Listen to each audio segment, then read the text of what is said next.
po jako akawuwo.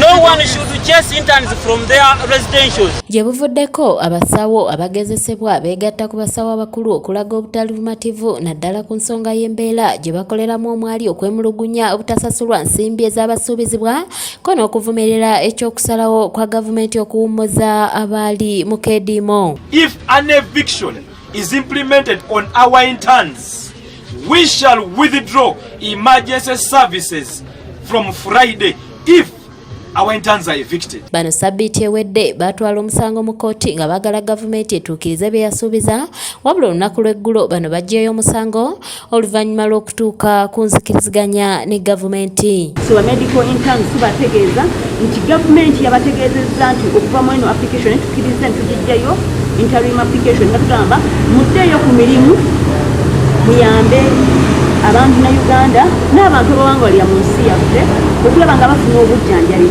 ate ne batugamba nti ne ssente zammwe zigenda kubanga zijja. Olunaku olwaleero ekibiina ekitaba abasawo ekya Uganda Medical Association bategeezezza nga bwe baayimiriza keediimo kaabwe era ne baddayo ku mirimu okusobola okuweereza n'okujjanjaba bannayuganda nga bano babadde bakulembeddwamu pulezidenti waabwe Dr. Samuel Odongo mu lukuŋŋaana lwa bannamawulire Mulago.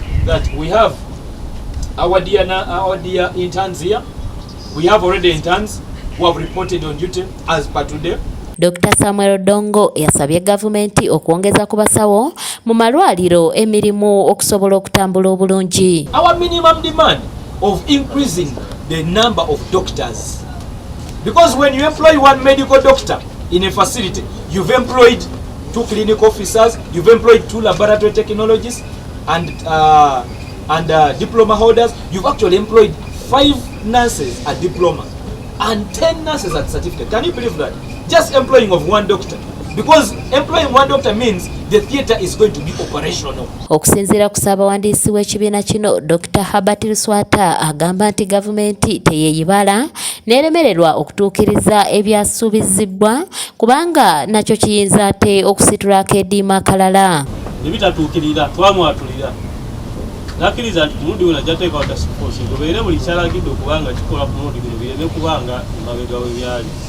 Era bwe twali mu meeting eno ne minisitule y'ebyobulamu Honorable Prince bali omunsi yagamba nti ensonga eno agenda gitwala mu state babe nga tasipoosi eno ekolebwa kuba waliwo ebintu ebimu bye twanokolayo ne tubiteesateesaamu ku minisitule y'ebyobulamu. Luswata era akubiriza abasawo olwakiri olunaku olw'enkya bonna babeere nga bazzeeyo ku mirimu gyabwe okusobola okuweereza bannansi. Olwaleero nga tuddayo kukola singa nga Lumumbe omwaka ogujja ensonga zino oba gavumenti yegezaako okwebulankanya tewajja kubaawo kulanga kwonna oba woningi yonna gye tujja kuwa gavumenti tujja kuddamu tuzeewo okwekalakasa kuno okw'emulembe okubaddewo essaawa zino.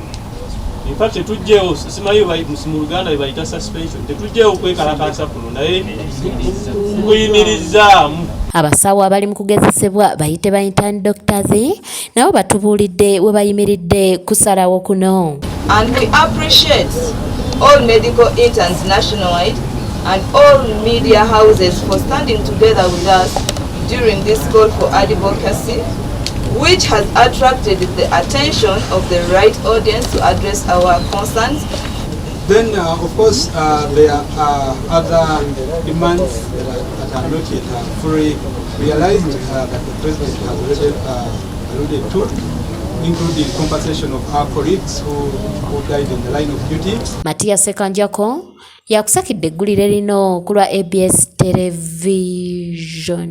Starting from 00 hours 23rd today midnight, let every health worker be back to their places of work.